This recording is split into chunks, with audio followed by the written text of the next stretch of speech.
Hey everybody, welcome to BODS Mayhem Hour. I'm your host, John the Bod, aka the Bod Father, and as always, I bring you guys awesome interviews. And today on the line with me, I have Mr. Martin Bush. He is the vocalist and guitarist of Hyborian, and they have their debut album for the company, Hyborian Volume 1. That's out now. So, Martin, how's it going? Not too bad, man. Glad to have you on the show. Talk to you guys about your debut album, Hyborian Volume 1, I should say. Long day, my friend, long day. Yep. So, what's impressed you the most about making the new album, Hyborian Volume 1? What's caught your eye about it, if anything, man? What stuck out more? And it was a pretty fun record to make. When we sat down to record these tunes, we were kind of looking at whether we wanted to go into the studio, where we were going to go, things like that. We kind of decided it would be best to spend that money on building a spot of our own.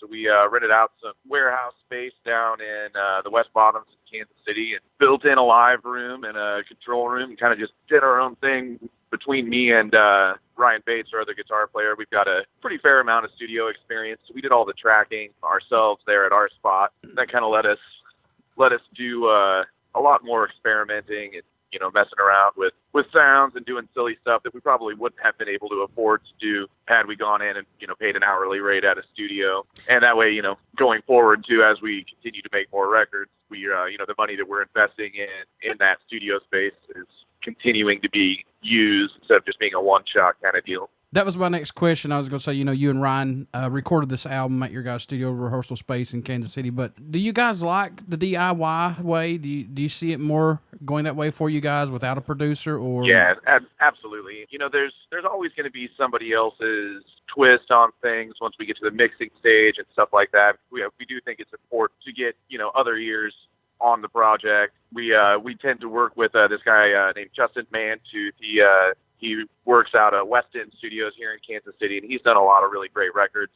Did the last Godmaker record. He's done stuff for Family and Bummer, a bunch of bands that we really like a lot. He really gets what we're trying to do, but at the same time comes at it kind of from a different angle. So being able to utilize him and, you know, get just a slightly different perspective on the material once it's all tracked is definitely a good thing. Are there any songs off the Hyborian Volume 1 album that stand out more to you than any man possibly? You know, I'm really pretty happy with every track on the record. You know, we obviously wrote a lot more than 6 songs before recording this record, you know, pared it down to the ones that we really felt were the strongest and were cohesive with one another to make an album.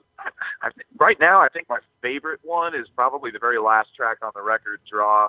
It's the most fun to play just because there's a lot more shreddiness in it than in some of the other songs. I think that one's, as of right now, probably my favorite. So are they going to be change? I'm sure. So these songs that didn't make this album, could these be on a next album, maybe, possibly, or just start all over again? Probably not. The way we're kind of doing things with, you know, the high concept stuff, lyrically, we feel like an album has to have a certain degree of cohesion, and we're kind of planning a trilogy of records all based around this character that we've come up with, Traveler. And so I think the volume 2 and 3 will more than likely be all fresh material. So you guys are doing a concept album. You got part 2, part 3 coming out. That's pretty nice. Yeah. That's actually pretty cool. Whose idea was that? Was that everybody's wanting to do something this way, or let's talk about that? You know, I don't know how far we should go into this, but we're the 4 of us we party pretty hard, and, you know, we spend almost all of our time with one another, and you know, the 4 of us are pretty inseparable. And there are a lot of nights during the building of the studio, and, you know, just rehearsing and writing these songs and stuff where there was maybe a little whiskey and a little smoke involved, and you know how things like that can kind of just spitball into where it starts off as somebody mentioning something, and then a week later you've got outlines drawn and all these crazy plans. And it's pretty cool working with guys that, you know, a lot of people have those crazy ideas but never do anything with it. The 4 of us together seem to be able to gel those ideas into some actual reality, which is pretty fun. So you guys are from Kansas City, man. Do you guys get a lot of local support out there, possibly? You know, there is a very, very good heavy music scene in Kansas City right now, and it's definitely on the way up. There are several bands in Kansas City and Lawrence, which is where KU is. It's about 20 minutes away. That are just fantastic bands that are making waves, and I living in Kansas City. I wasn't born here. I'm kind of a transplant, but cost of living here is super reasonable. You have easy access to both coasts for touring. It's just a really, really great place to base a band out of.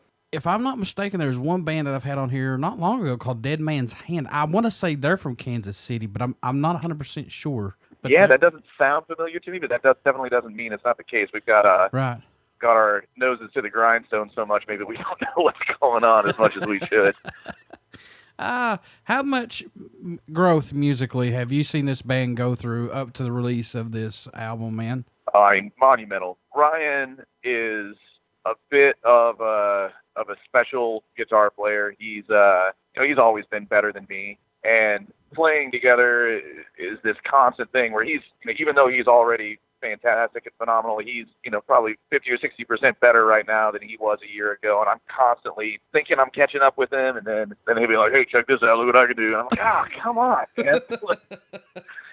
So we all kind of tend to push each other musically and technically, and this is one of the things that I really enjoy about this band. We always write tunes just a little bit outside of what we're actually capable of playing, and that kind of keeps us pushing forward. We're not exactly spring chickens. We're all in our 30s and have been playing since we were very, very young. But it's fun to play with a group of guys where you're constantly finding out new things about yourself musically and getting better at stuff or even finding out stuff that you could do that you never thought you'd be able to do due to the amount of practice we do. So is Ryan like the Zakk Wylde of the band? He's like, hey guys, check out my 10-minute solo. Look what I can do. I mean, pretty much, yeah. Like he's kind of that guy where we're like, man, I just don't know what to do with this part. Ryan, come up with something. He's like, okay, I got 300 riffs. Use drums. How about this? It's like, damn it, we just asked for one simple thing. No. Yeah. God, that's awesome. But I'm glad you guys got somebody like in the band, because that helps out a whole lot too. I mean, you don't have to sit there and stress over it. I mean, everybody in the band is super, super talented. That's not to downplay anyone's musicianship in the band by any means. But being the other guitar player, it is always a challenge trying to keep up with him. Do you do anything differently to keep your mind open and fresh to new lyrics, anything like that may get a writer block or something, or what do you stay away from to help you write music possibly? I've been in several bands in the past. With this band, the fact that we do have kind of a concept behind what we're doing, I think it really, really helps a lot. And we write all the music first. The songs are always complete and arranged before we even sit down and start trying to write lyrics. And having 3 other guys in the band that are good at being able to bounce ideas off of them and stuff like that, it really helps me with lyric writing. Because once the song's there and you kind of know what the song's going to be about through discussion with the other guys in the band, it kind of helps the lyrics write themselves to a certain extent. What do you hope the fans take away from the new album, Hyborian Volume 1, once they start to listen to this, man? I hope they like it. I hope they buy it. Yeah. more than anything. But we definitely put a lot of care and love into this, and there's all kinds of little hidden goodies in there. We're pretty into cryptology and things like that. So there's a bunch of hidden messages in there that's more obvious than others. The careful listener will definitely find some interesting tidbits that you dig deep enough. There's some interesting stuff in there. What can fans expect at a show from the mighty Hyborian once they come out to see you guys live, man? We put on a pretty high energy show. We tend to blow through stuff pretty fast. We're not one of those bands that talks a lot between songs or anything like that. We're up there to play tunes and get you moving. And we've got in the set right now. We basically are playing everything off the record. We've got a couple new tunes that are in there as well that may or may not end up being album things. We just finished recording a new tune called Electile Dysfunction, which is kind of out of concept, but it's a political song, obviously. And right. While we're not really a political band, we feel that it's pretty important when you have a voice to use it. Sure. And so, Sure. Yeah, and people are deleting folks off Facebook if you make a political post. How stupid can you be? Yeah. We usually tend to stay away from stuff like that, but we're all really politically active, our non-music lives, so we felt like that was something that we just felt we should do. And I really like the tune too. It's a kind of 80s thrash throwback. It's real fun to play. Tinges of Municipal Waste, early Metallica in there. So we're in the digital era of music, recording albums and getting music out there a lot faster. Do you guys like this era that we're in right now of music? Yeah, no, we definitely like the instant access aspect of being able to buy MP3s and stuff like that. But there's a lot of nostalgia for us with physical formats of records, and being able to open an album and look at the sleeve and just have something tangible in your hands. We like when we sell download cards and stuff like that at shows, even we sell cassette tapes that have the download cards in them, so that even if somebody's just buying the MP3s at the show, they're still walking out with something physical. Just because when we were kids and first getting into heavy music and stuff like that, that was an important part of it, was spending time without liner notes, trying to figure out what you liked or didn't like about the band. God, I loved getting cassette tapes when I was a kid. Loved it. I still have them, actually. Yeah. Still love it. What does Hyborian bring to the table for music that's not out there, man? I think one of the things that we were able to do, especially because of the time we were able to spend recording this record, that maybe isn't out there as much anymore unless bands with really deep pockets, is the ability to craft an album where it's not just a group of songs, it's a cohesive album where front to back, it's more than just a group of songs. And I don't see that happening as much anymore as back, 70s, 80s, 90s, just because of, recording has become easier, but high quality recording has stayed really, really expensive as time has gone on. What made you want to become a musician? What was that spark for you that said, that's exactly what I want to do? As a kid, my parents had me in all kinds of music lessons, stuff like that. My dad was fairly passionate about music. Yeah, I don't really know that it was ever even a choice for me. It was kind of just what I've always done back as far as I can remember. I mean, I think I was 6 years old the first time I performed in front of anybody. I had to sing "Oh Holy Night" during a church service around Christmas, and that was terrifying as I remember it. But yeah, I mean, there's all kinds of pictures of me and my folks when I was a kid. Like, my dad played guitar and sang, played keys, and I think my favorite picture of me and him ever is I'm standing on his piano bench while he's sitting there playing piano, and he's got a guitar sitting next to him, and I'm standing on the piano bench facing out singing. I don't know where it was, but yeah, it was just kind of always been what I've done. Are there any show or moment that stands out to you more than any possibly that you can recall playing with Hyborian, where you're like, man, this is awesome. Like, I can't believe this is actually happening right now.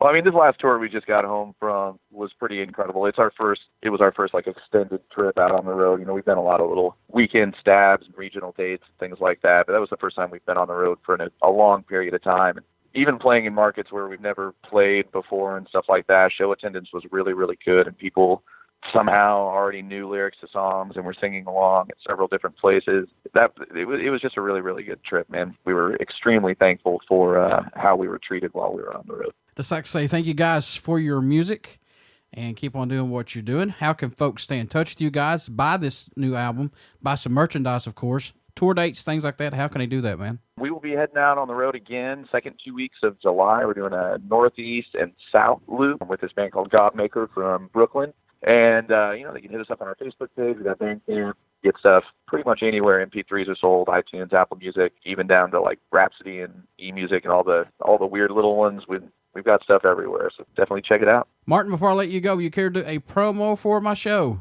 Yeah, that's fine. This is Martin Bush from Hyborian. You're listening to BODS Mayhem Hour. Everybody stick around. We got some great music coming up. And you only hear these interviews right here on BODS Mayhem Hour and Uber City Radio. Thanks, Martin. Thank you, man.